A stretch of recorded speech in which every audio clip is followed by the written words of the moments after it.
नमस्कार प्रिय विद्यार्थियों, स्वागत है आपका वीकेएस फिजिक्स एकेडमी में। आज हम बीएससी सेकेंड ईयर के लिए जो पेपर फर्स्ट है स्टैटिकल और थर्मोडायनेमिक्स का, इसके मोस्ट इम्पॉर्टेंट क्वेश्चन अपलोड करेंगे। जो स्टार्टिंग की 2 यूनिट हैं स्टैटिकल फिजिक्स की, उसकी वीडियो मैं अपलोड कर चुका हूं, तो आप उसको देख लीजिएगा, जिससे कि आपको एग्जाम में फ़ायदा होगा। यहाँ पर आज मैं ऊष्मागतिकी यानी जो अपनी तीसरी, चौथी और 5वीं यूनिट है, 5वीं ब्लैक बॉडी की है। जो 4 नंबर यूनिट है वो थर्मोडायनेमिक्स रिलेशन है और 3 नंबर है वो थर्मोडायनेमिक्स है, ऊष्मागतिकी है। इन तीनों के मोस्ट इंपोर्टेंट क्वेश्चन मैं आपको बता रहा हूँ तीनों सेक्शन के लिए, तो ये आपके लिए काफ़ी हेल्पफुल रहेंगे। और आप हमारे टेलीग्राम चैनल को भी ज्वाइन कर सकते हैं, जहाँ पर आपको जो इम्पोर्टेंट क्वेश्चन है उनके आंसर्स और इम्पोर्टेंट न्यूमेरिकल हैं उनका सॉल्यूशन वगैरह वहाँ पे मैं अपलोड करता रहता हूँ, और जिससे कि आपको उसका बेनिफिट मिलेगा। और ज़्यादा से ज़्यादा विद्यार्थियों तक शेयर ज़रूर करें, ताकि हर एक विद्यार्थी को इसका लाभ मिल सके। अगर आपने हमारे चैनल को अभी तक सब्सक्राइब नहीं किया है तो सब्सक्राइब जरूर कर लीजिएगा, क्योंकि इस चैनल के माध्यम से आपको काफ़ी ज़्यादा बेनिफिट भविष्य में भी मिलेगा और इस करंट टाइम में भी मिलेगा। तो यहाँ पे आज हम जो बात करेंगे वो physics paper first BSc second year exam 2023 के लिए। तो चलिए शुरू करते हैं। तो यहाँ पर जो अपना क्वेश्चन है वो रहेगा BSc part second section A, paper है फर्स्ट आपका, और यूनिट आपकी है 3, 4, 5। पहली और दूसरी यूनिट के जो इंपॉर्टेंट पर्सन है वो अपलोड कर चुका हूँ, आप देख सकते हैं। तो सेक्शन ए के अंदर आपको क्या करना है, देखिए, अगर 2 तरीके आपके पास हैं। अगर आप पूरे पेपर के अंदर पूरी 5 यूनिट को तैयार करते हैं, तब तो आपको मेरे हिसाब से अभी तक आपने उनको कर लिया होगा तैयार, क्योंकि अभी तक अगर आपने नहीं किया है तो आपके पास इतना वक्त अब नहीं है कि आप 5 यूनिट को तैयार कर पाएंगे। तो इस हिसाब से अगर आपने अभी तक कोई भी चीज़ों को अच्छे तरीके से तैयार नहीं किया है, किसी भी टॉपिक्स को अच्छे से तैयार नहीं किया है, तो आप सिर्फ 3 यूनिट पढ़ सकते हैं। और जो विद्यार्थी स्टार्टिंग से तैयारी कर रहे हैं, उन्होंने पेपर को पूरा कवर कर रखा है, तो वो 5 यूनिट पढ़ सकते हैं। तो यहाँ पे जो 2 यूनिट आपकी स्टैटिक्स की हैं वो थोड़ी सी जो है, आप कह सकते हैं थोड़ी सी उनकी लैंग्वेज हार्ड रहती है, लेकिन उनके अंदर कुछ टॉपिक्स हैं वो सिलेक्टेड टॉपिक हैं जो हमने बता रखे हैं। ऑलमोस्ट आप अगर वो भी पढ़ लेंगे तो आपके एग्जाम के अंदर वहाँ से क्वेश्चन है वो बन जाएंगे। इसके अलावा जो बाकी की 3 यूनिट है थर्मोडायनेमिक्स की, ये काफ़ी मोस्ट इंपॉर्टेंट है, यहाँ से क्वेश्चन आते रहते हैं और मेरे हिसाब से इनको आपको अच्छे तरीके से तैयार करना चाहिए। देखिए, आप जैसे पेपर में तैयारी कर रहे हैं तो आप इस प्रकार से तैयारी ना करें कि आपने 2 यूनिट भी छोड़ दी, मतलब आपने सिर्फ 3 यूनिट को पढ़ा और उनको भी अच्छे तरीके से नहीं पढ़ा, उनमें भी आप भूल जाएं या एग्जाम के अंदर आपके याद ना रहे, तो उस तैयारी का कोई फ़ायदा नहीं है। आप 3 यूनिट अगर कर रहे हैं तो उनको इस तरीके से तैयार करें कि उनमें कहीं से भी क्वेश्चन आ जाए आप उनको अच्छे तरीके से कवर कर दें, या जो इंपॉर्टेंट क्वेश्चन आपको बताए जा रहे हैं उनको आप बिल्कुल परफेक्टली तैयार करें। इसके अलावा दूसरी बात ये है कि आपको, जैसे मैंने यहाँ पे टॉपिक बताए कि एंट्रोपी परिवर्तन, जैसे मैंने टॉपिक बताया आपको सेक्शन बी में बताऊंगा अभी एंट्रोपी परिवर्तन। अब एंट्रोपी परिवर्तन जो है वो 3 नंबर में आएगा, तो 2 तरीके से आएगा। एक है रिवर्सिबल यानी उत्क्रमणीय चक्कर में, और एक है अनुत्क्रमणीय चक्कर में। और ज़्यादा कुछ नहीं है, 5-5 स्टेप हैं, 6-6 स्टेप है, नॉर्मल है। अगर आपको क्वेश्चन पूछने वाला किस तरीके से पूछता है, आप उसका उत्तर उसी वे में देंगे, अगर जिस टाइप से वो पूछ रहा है, तो आपके नंबर ज़्यादा आएंगे। क्वेश्चन में कई बार वो पूछता कुछ और है, आप लिखते कुछ और हैं, सिर्फ आप टॉपिक देख लेते हैं यहाँ टॉपिक तो यही है, उसका पूछने का तरीका अलग होता है, आपके उत्तर देने का तरीका अलग होता है, तो आपके नंबर कम आते हैं। फिर आप कई बार ये शिकायतें करते हैं कि हमने कॉपी में काम तो पूरा किया, हमारे नंबर नहीं आए। और कुछ विद्यार्थी ऐसे भी होते हैं जो इन चीज़ों को नॉर्मल लेते हैं, लेकिन उनका काम करने का तरीका ऐसा होता है कि वो कम पढ़ के भी ज़्यादा नंबर ले आते हैं, तो वो काम करने के तरीके पे होता है। तो अगर आपको ये एक वीडियो इसकी चाहिए कि आपको किस तरीके से कॉपी में काम करना चाहिए, तो आप कमेंट कीजिए, मैं समय निकाल के उस वीडियो को अपलोड करने की कोशिश करूँगा। तो यहाँ पर जो अपना सेक्शन ए है उसके अंदर नैनसर्ट ऊष्मा प्रमेय, जो तीसरा नियम है ऊष्मागतिकी का, उसको अच्छे तरीके से याद करें। उत्क्रमणीय और अनुत्क्रमणीय प्रक्रम क्या होते हैं, इसको अच्छे तरीके से याद करें। रुद्रोष्म विचुंबकन क्या होता है, यानी जिसके द्वारा अनुचुंबकीय लवण का जो ताप है वो कम किया जाता है, निम्न ताप उत्पादन करने की एक विधि है रुद्रोष्म विचुंबकन। एडियाबैटिक डाईमैग्नेटिज्म इसको बोलते हैं। फिर उत्सर्जकता जो है, जो आपके ब्लैक बॉडी वाले यूनिट के अंदर आती हैं, उत्सर्जकता क्या है, स्टीफन नियम क्या है, इसको अच्छे तरीके से तैयार करें। एक वीन नियम भी आता है जो आप बार बार पढ़ते ही हैं, नॉर्मल है वो, तो आप ऐसे ही याद रख लेंगे जब आप टोटल इसको पढ़ेंगे। फिर एक थर्मोडायनेमिक्स वेरिएबल क्या होते हैं, ऊष्मागतिकी चर क्या होते हैं, और एक होते हैं ऊष्मागतिकी विभव। अब उस विभव में कौन कौन से आते हैं, हेल्महोल्ट्ज़ मुक्त ऊर्जा आती है, आंतरिक ऊर्जा आती है, एक आपकी एंथैल्पी आती है, एक आपकी गिब्स विभव या गिब्स ऊर्जा आती है। अब इन चारों की सहायता से मैक्सवेल संबंध हम प्राप्त भी करते हैं और इनको डिफाइन करना भी आ सकता है सेक्शन ए में। कोई आपको यहाँ से दो पूछ ली जाए कि हेल्महोल्ट्ज़ मुक्त ऊर्जा क्या है और गिब्स विभव क्या है, इनको समझा दो, तो आपको यहाँ पे 1.5 नंबर के अंदर हो सकता है 2 दे दें, हो सकता है ये 3 भी दे दें, वो उनकी इच्छा है जिस टाइप से वो देना चाहें। और एंट्रोपी की डेफिनेशन आपको याद रखनी है। तो ये सेक्शन ए के अंदर इन तीनों यूनिट से जो मेरे अकॉर्डिंग मोस्ट इंपॉर्टेंट क्वेश्चन है वो यहाँ से आ जाने चाहिए। फिर हम बात करें सेक्शन बी की, तो सेक्शन बी के अंदर जो आपका सेकंड लॉ है, थर्मोडायनेमिक्स का सेकंड लॉ है, ऊष्मागतिकी का द्वितीय नियम है, वो आपको अच्छे तरीके से क्लियर करना है, जिसमें केल्विन और प्लांक का कथन, क्लासियस का स्टेटमेंट आता है, वो दोनों स्टेटमेंट आपको याद रखने हैं।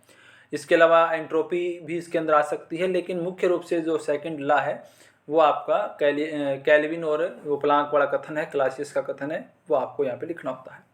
फिर एंट्रोपी परिवर्तन के अंदर आप क्या फाइंड करेंगे, एंट्रोपी परिवर्तन में एक उत्क्रमणीय प्रक्रम के लिए उसमें एंट्रोपी कांस्टेंट रहती है, और एक आपकी अनुत्क्रमणीय प्रक्रम के लिए उसमें एंट्रोपी हमेशा क्या है, चेंज होती है, मतलब बढ़ती रहती है, एंट्रोपी की वैल्यू वहाँ पे पॉजिटिव आती है।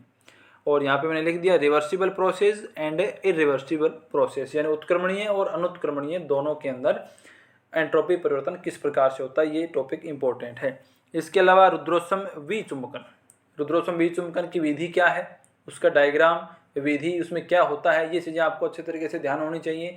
इसकी एक मैथमेटिकल प्रोसेस भी है, जो ऊष्मागतिकी के जो अपने मैक्सवेल संबंध होते हैं उसकी सहायता से हम इसको फाइंड करते हैं, उसका फॉर्मूला फाइंड करते हैं।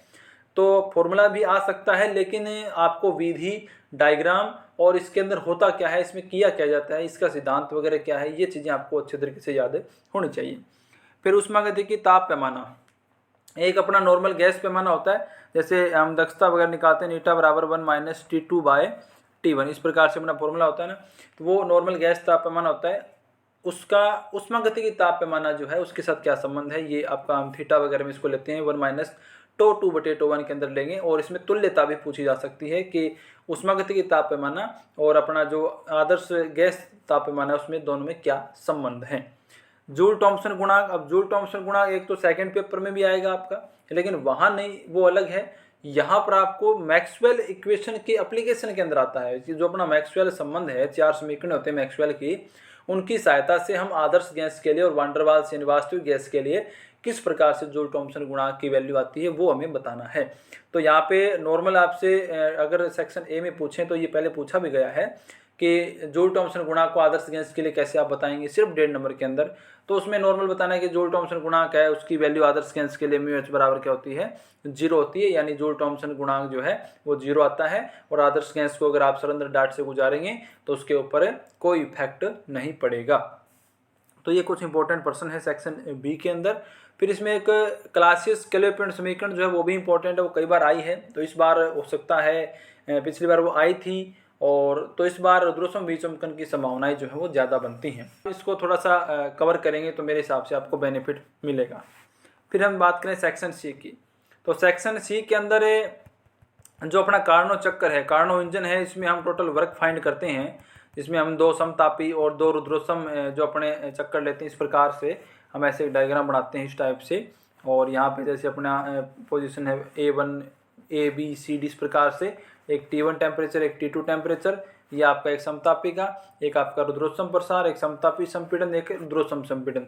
हम इन चारों के अंदर क्या करते हैं, एक बार समतापी की कंडीशन PV बराबर कॉन्स्टेंट लगा के वर्क ज्ञात करते हैं दोनों समतापी के लिए, और PV की गामा बराबर K या बराबर कॉन्स्टेंट, ये जो रिलेशन है इसकी सहायता से हम रुद्रोष्म के लिए कार्य ज्ञात करते हैं। फिर उन टोटल कार्यों को हम जोड़ेंगे, जोड़ने के बाद जो 2 कार्य वो कट जाते हैं, 2 बचेंगे, और उनसे लास्ट में जो एक फॉर्मूला बनेगा वर्क का, वो आपका क्या कहलाता है, टोटल वर्क कहलाता है इसके अंदर, क्योंकि ये जो एरिया हम बनाएंगे इस एरिया का क्षेत्रफल ही इसका वर्क कहलाता है। फिर हम इसकी दक्षता निकालते हैं, दक्षता होती है नीटा बराबर किया गया कार्य बटे ली गई ऊष्मा, यानी W बटा में Q1, ये नॉर्मल होता है, और एक अपना टेम्परेचर में नीटा इक्वल से 1 - T2/T1 होता है, ये फॉर्मूला आपको फाइंड करना है। फिर इसके बाद में जो अपनी 5 यूनिट है उसमें प्लांक विकिरण सूत्र है, प्लांक का रेडिएशन लॉ है, प्लांक की क्वांटम अभिधारणा है। तो प्लांक की क्वांटम अभिधारणा जो है वो 3 नंबर में भी आ सकती है, सेक्शन ए के अंदर भी उसको पूछा जा सकता है। जब आप ये टॉपिक्स तैयार करेंगे तो इसके अंदर से ही सेक्शन ए के अंदर क्वेश्चन आपको अगर दे दी जाए तो मेरे हिसाब से कोई दिक्कत नहीं है। आप पूरा टॉपिक अगर तैयार करेंगे तो उसमें आपको चाहे छोटे प्रश्न पूछें, चाहे आपसे 3 नंबर में पूछें या 5 नंबर में, आप उसका जो उत्तर देने में समर्थ हैं। फिर इसके लिए जो माध्य दोलकों की ऊर्जा है वो क्या है, और इसमें वेवलेंथ के अंदर और एक अपना आवर्ती के अंदर 2 रिलेशन आते हैं। और एक कर्षणिका के लिए जो रेले जीन्स वितरण नियम है, किस प्रकार से एसएफएल, रेक, वीन और रेले जीन्स, ये भी आपके इसके अंदर आते हैं। तो मैक्सवेल समीकरण जो है काफ़ी इंपॉर्टेंट है। मैक्सवेल समीकरण आपको डायरेक्ट याद होनी चाहिए। 4 इसके संबंध होते हैं, चारों संबंध आपको याद होने चाहिए। हो सकता है सेक्शन ए के अंदर आपको सिर्फ वो संबंध पूछ लें कि मैक्सवेल समीकरण क्या होती है, संबंध लिखो, या मैक्सवेल संबंध क्या होते हैं लिखो, तो सिर्फ आपको वो भी पूछे जा सकते हैं।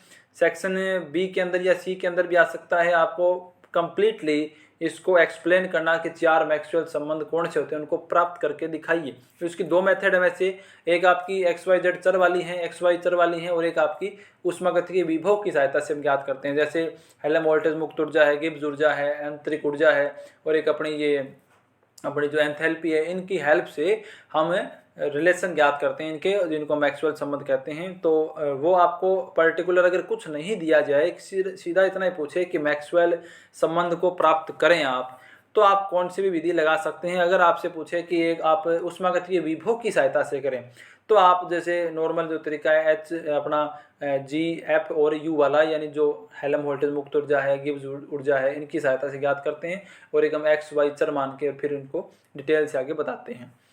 और इसके अलावा कुछ इम्पोर्टेंट एग्जाम्पल हैं जो डायरेक्ट क्वेश्चन जो है सेक्शन बी के अंदर आ सकते हैं, और वहाँ पे आते भी हैं, क्योंकि वो डायरेक्ट जो इस टाइप से सिद्ध करने वाले न्यूमेरिकल हैं, और उनकी वैल्यूज़ आपको चेंज नहीं मिलेगी, वैल्यूज़ वही मिलेंगी जो बुक के अंदर है। तो ये कि इसका इंपॉर्टेंस है कि आपको वैल्यूज़ चेंज नहीं मिलेंगी, सीधा आपको उसको याद करना है। और उनकी PDF जो है उन सभी क्वेश्चंस की जो मोस्ट इंपॉर्टेंट है, मैं टेलीग्राम चैनल पे अपलोड कर दूंगा, तो आप टेलीग्राम ज्वाइन कर लीजिए। हमारे चैनल के नाम से टेलीग्राम चैनल है। वैसे अगर कोई लिंक ओपन ना हो तो आप सीधा सर्च करेंगे तो आ जाएगा, वहाँ से आप ज्वाइन कर लेना। वहाँ पे आपको इंपॉर्टेंट प्रश्न वगैरह, इसकी PDF सॉल्यूशन, और ये जो इंपॉर्टेंट न्यूमेरिकल्स हैं इनकी सॉल्यूशन वगैरह वहाँ पे मिलेंगे, और भविष्य में भी आपको आगे की कक्षाओं में इनका फ़ायदा देखने को मिलेगा। तो वीडियो को आप शेयर करें, जिससे कि एग्ज़ाम समय के अंदर अधिक से अधिक विद्यार्थी इसका फ़ायदा उठा सकें। एग्ज़ाम जो है वो बहुत नज़दीक हैं और लगभग शुरू होने वाले हैं, तो उससे पहले विद्यार्थी जो है वो थोड़ा बहुत उन्होंने तैयारी कर रखी है, लेकिन फिर भी एक इम्पोर्टेंट पर्सन अगर आप लास्ट समय में पढ़ते हैं तो उसका भी आपको बेनिफिट मिलता है। तो मिलते हैं नेक्स्ट वीडियो में। धन्यवाद।